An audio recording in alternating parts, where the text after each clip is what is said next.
Budeme potrebovať modrú skalicu, destilovanú vodu, liehový kahan, kadičku, zápalky, porcelánovú misku, trojnožku, pipetu a sieťku s azbestovou vložkou.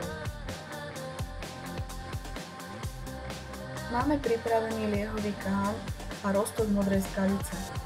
Liehový kahan si zapálime a vložíme ho pod trojnožku s azbestovou vložkou, na ktorej je položená porcelánová miska.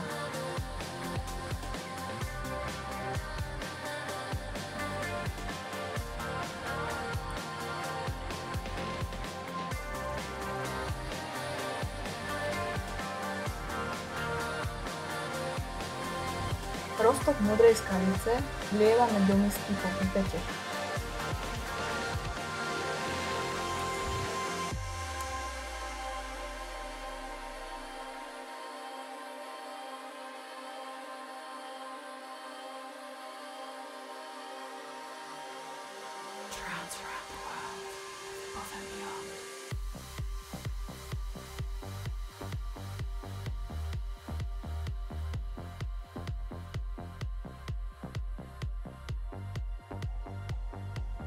Liehový kahan zohrieva roztok modrej skalice a čakáme, kým sa začne odparovať destilovaná voda. Postupne môžeme vidieť, ako sa nám destilovaná voda z roztoku odparuje.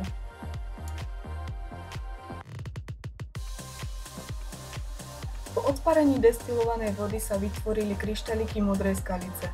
Tento proces sa nazýva kryštalizácia.